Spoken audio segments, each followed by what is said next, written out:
Trump derangement syndrome is a strange political condition that causes perfectly functional adults to lose all sense of reality the moment Donald Trump enters the conversation. Symptoms include predicting the end of democracy every 6 months, comparing everything to fascism, and confidently announcing that Trump is finished right before he wins again. Over the years, a whole group of online personalities built careers on the idea that Trump would destroy the country, go to prison, or disappear from politics completely. Instead, many of their predictions aged very badly. These are 5 streamers suffering from Trump derangement syndrome.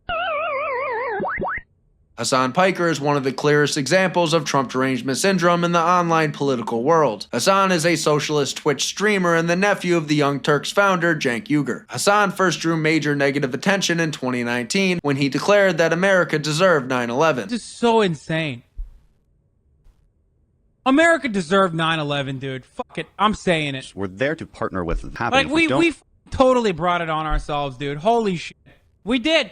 We fucking did. He later claimed he was referring to U.S. foreign policy, but the clip showed how comfortable he was making extreme statements. At one point, he even suggested the phrasing issue may have been influenced by English being his second language. Well, maybe you can chalk it up to English being my second language or whatever you want to chalk it up to. By the time the 2024 election cycle began, Piker had fully shifted his focus to Donald Trump. Ahead of the first Biden-Trump debate, he accused Trump of spreading racist conspiracy theories about migrants and described the campaign's messaging as unimaginably racist. On election night, as results began moving in Trump's favor, Piker warned viewers that Trump wanted to build concentration camps and said the country was heading towards something far worse. Donald Trump wants to deport 20 million people, okay? He wants to build concentration camps. Things are going to get far worse in the upcoming years.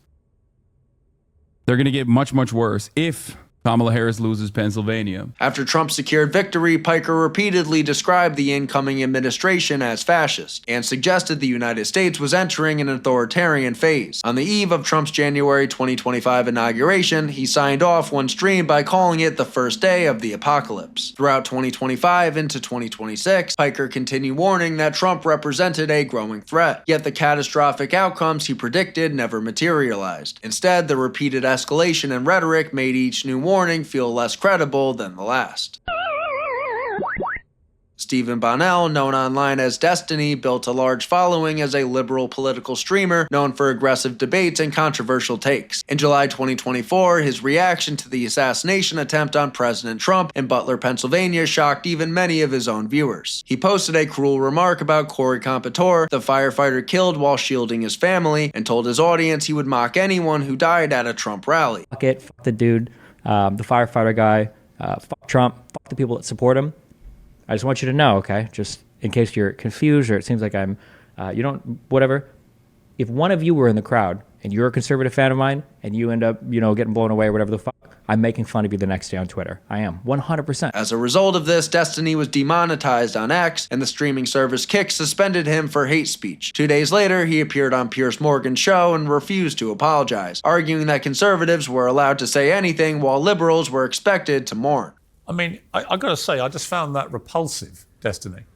Yeah, I wish that there is no room. There is no room for the hand-wringing, and I will not participate in this anymore. Oh, it's not hand-wringing. The hand-wringing. No, it absolutely is. No, but Destiny, let me explain to you. Where conservatives can say anything. No, I'm not a conservative. They can have any conspiracy theory. I'm not a conservative. They can have any plot. They can do any of these things, and then liberals are supposed to sit here and be like, Destiny, oh my God, it's so tragic. No, Destiny. Absolutely not. In 2025, after the murder of Charlie Kirk, Destiny again appeared on Piers Morgan's show and blamed Trump's second term for the violence. If you wanted Charlie Kirk to be alive, Donald Trump shouldn't have been president for the second term. By early 2026, his rhetoric escalated even further. During a podcast appearance, he compared Trump to Adolf Hitler, saying, "But when I look at Donald Trump, I would these are very extreme statements, but if I had a Hitler as a leader, at least he cares about my country, kind of, right? Donald Trump doesn't care about his country. He only cares about himself." And described the MAGA movement as a cult led by a narcissist willing to sacrifice the country for his ego. The progression from mocking victims of political violence to invoking Hitler comparisons showed how deeply his hostility towards Trump had intensified. At this point, it's unclear if Destiny will ever recover from his severe case of Trump derangement syndrome. David Pacman, a liberal talk show host, built much of his content around confident predictions about President Trump's political future. In the fall of 2024, he insisted Kamala Harris had everything she needed to win and frequently mocked President Trump's age and cognitive health. With Joe Biden stepping aside, Donald Trump is the oldest presidential nominee in American history, period.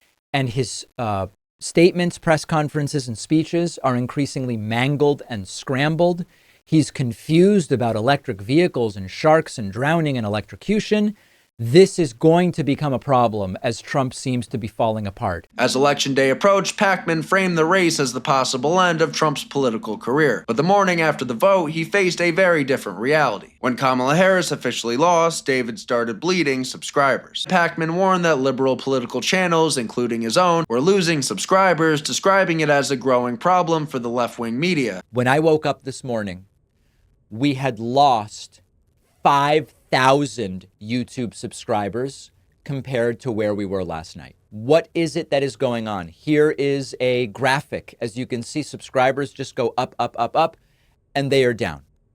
It is not just YouTube subscribers. The confidence he displayed before the election was suddenly replaced with damage control. In the months that followed, Pacman continued publishing segments focused on Trump's mental fitness and longevity, with headlines like "Psychologist warns Trump may not finish his term," and "Trump's brain just failed." These discussions relied heavily on speculation about the president's health, yet Trump remained active and visible. When Trump made some controversial statements in 2026, Pacman again warned about the authoritarian behavior and argued that Trump represented a danger to democracy. The pattern became very familiar: confident predictions, dramatic warnings, and repeated claims that never seemed to match reality.